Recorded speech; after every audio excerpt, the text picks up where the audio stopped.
when you go to the office and you get a chance to meet with the risk analysts and underwriters, and we don't have a middleman. Like, our direct connection is with the car brands. You can pretty much do what you need, what you want to do. Like, we'll figure it out for you how to get it done, especially now that you have this account set up. For sure. So, you know what? I want to try XYZ. You know, the ticket price is $200K. We'll figure out how to make it happen for you because we know you and we have the relationship with you. We'll do all the back end for you to make sure you're protected. Journey in life, journey in life. Doesn't matter if it's wrong or right. Journey in life. You get your wings, so you gotta take flight. Sometimes what the industry is doing is not necessarily, or not industry, but what some companies in the industry are doing is really hurting business owners like yourself. And we want to change that. But if every other company out there is doing something opposite, it makes us look like we are doing something totally unique, but we want to change it. As an example, let's say you're processing with a bank or, you know, one of the high risk payment aggregators like, you know, PayPal, Stripe, or whatever. And the moment something doesn't look right, funds are being held. But if your funds are being held, then you can't send out your product, right? I mean, I wouldn't want to if someone's holding my funds, which causes you to essentially get chargebacks. So it's not. So sometimes it's not even your fault. It's this other company holding your funds, and you're like, well, hell, if you're going to hold the funds, I'm going to hold the service of the product, which makes perfect sense. So if you could explain, man, to help me understand, like, what were some of the challenges that you experienced before coming on board to us that you think either hurt your business and or could have been done in a different way to help your business? Sure. One of the things I think, like I was talking to Darnell on this subject, we were using Stripe to run our subscription business. So our booking business was being done with a different company, but our subscription business, which is a small fee of $9.97 a month. Okay. You know, we have a few thousand members that are paying us that every single month. One of the issues that we had was that anytime that someone submitted a chargeback claim through their credit card company, we automatically get an email. So our accountant team will go into the Stripe dashboard and submit screenshots of the sign-up page where people are prompted to agree to the terms and conditions, which is a very simple, you know, half a page, you know, that states you're going to be charged after 30 days. You're going to start getting charged $9.97 a month unless you email us or go to your settings to cancel. Please click here to accept these terms. So we had the terms before they became a member. They have to click on that. After that, we email them and reminded them that they just signed up for a subscription. So we have this different layers of verification when people sign up. We submitted that. Every time that Stripe sent us a claim, we would submit that on the dashboard, and 10 out of 10 times Stripe would decline our side of our claim, basically our process, anything that we were submitted. So eventually we just kind of gave up, and we're like, you know, what's the point of submitting all the proof that we have a compliant website that prompts people to agree on our terms.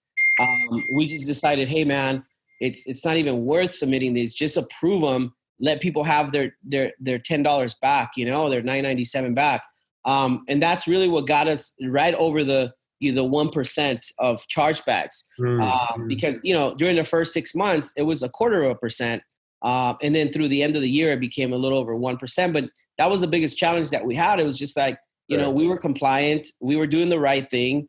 You know, one of our policies in our company is actually that if you are unhappy with the service, if you did not use the service at all for 6 months, you can literally just email our support system or our team, and we'll refund you every single payment you ever made, every $10 payment you ever made.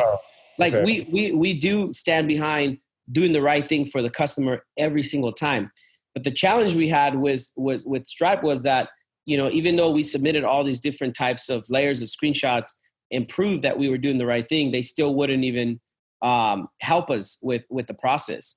And we just gave up. And that's really what, you know, that's a bummer, because obviously, you know, we're trying to do the right thing for the customer, and we're also trying to avoid having chargebacks, and it just doesn't help us out. So we're, you know, with you guys you guys have talked to us about what the process works like, and we're very excited to be working with you guys. Okay, good deal. So yeah, that can cause a problem for sure. It took a little while longer to get it set up because we just had to get like the docs together, because the reason it took a while, and the reason we kept asking for certain documentation is because once we set it up, we want it to be for the long term. And so now you can board as many other, accounts as you need to. We already have a foundation set. We have you protected, not just the card holder. We have you protected and the card holder. Your site is totally card brand compliant at the same time. We also make sure that whenever or if someone tries to create a chargeback, whoever creates a chargeback, let's say they call their bank and you can call your bank easily and they'll just create a chargeback. Well, they're supposed to go through a list of certain things first before a chargeback is created, not just, oh, we'll create a chargeback instantly just because you called. And if they don't use one of those, if they don't go through each and every protocol, then we decline the chargeback. Is the term and condition there? Is it accurate in there? Does it have all the wording in there? Does it match the marketing? Does the marketing say something different than what's in the terms and conditions, et cetera, et cetera? So all that needs to be in there. Once it's in there like it is now, then you're pretty much golden. And then also in your industry, there's now you're not part of the ARC thing, right? No. All right. Okay. So we got that clear as well. Okay. So it sounds like you're good, man. I think there was something else in the back end that we had to fix up. I'm trying to remember what it was.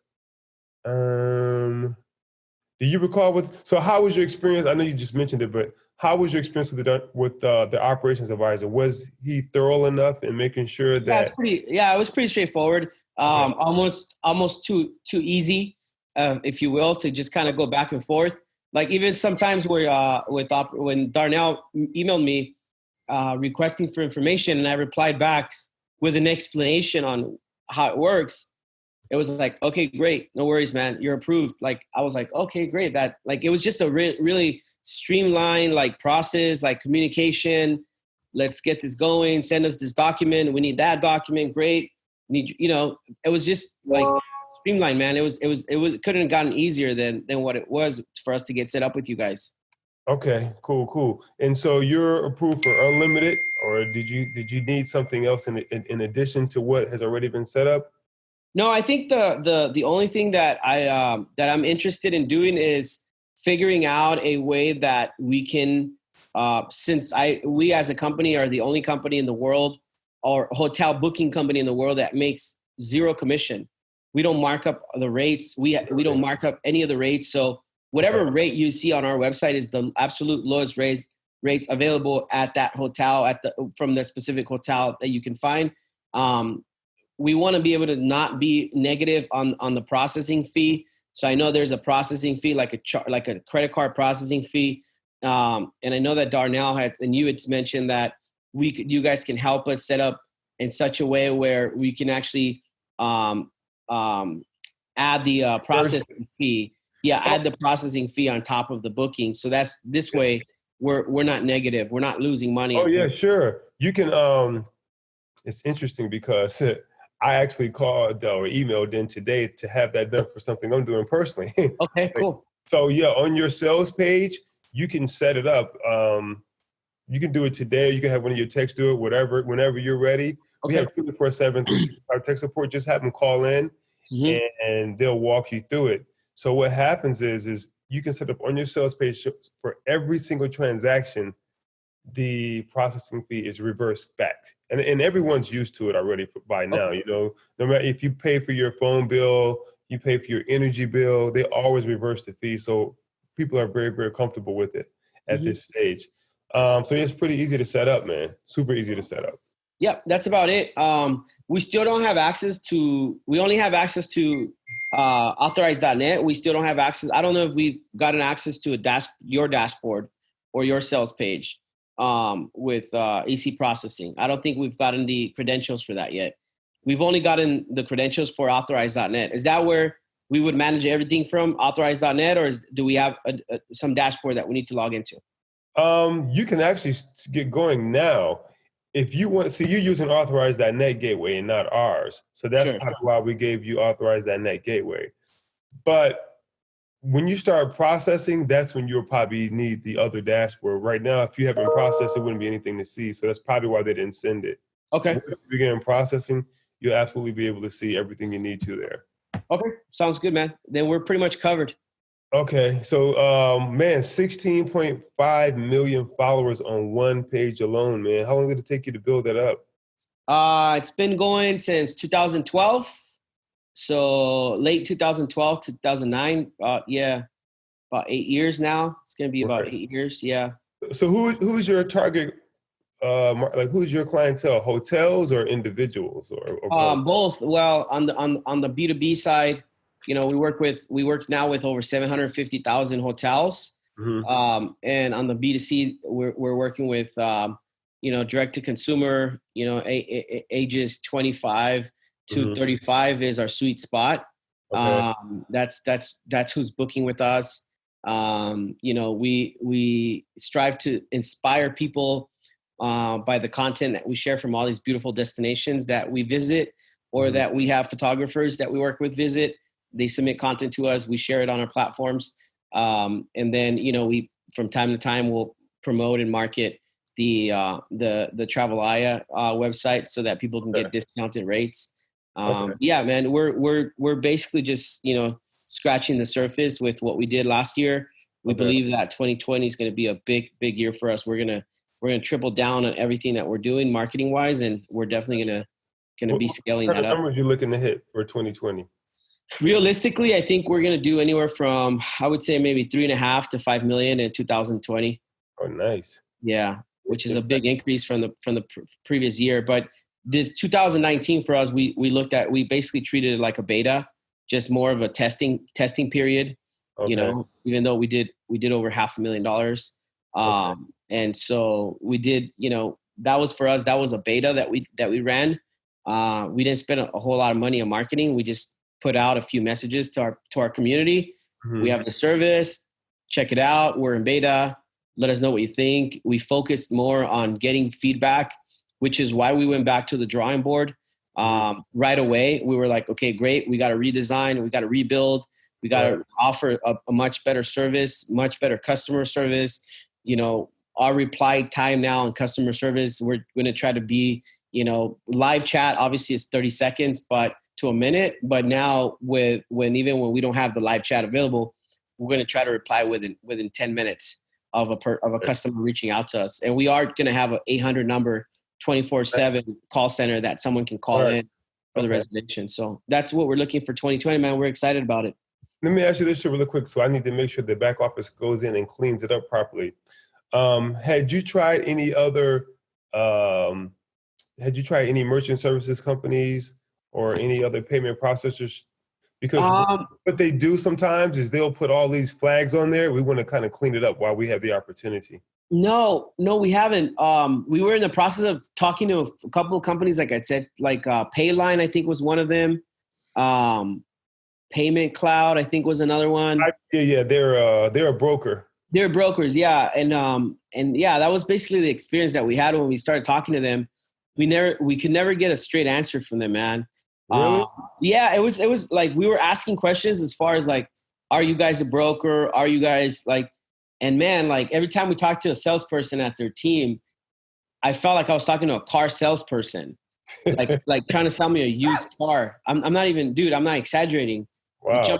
I jumped in a call with Payline, and this guy, I even asked him, I was like, are you from New York, man? Because you sound very aggressive on the phone. And he's like, no, I'm from, where did he say? He was from Oxnard, California.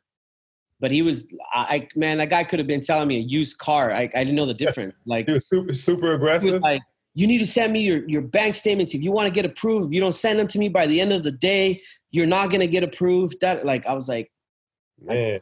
It was just the experience of that. So right.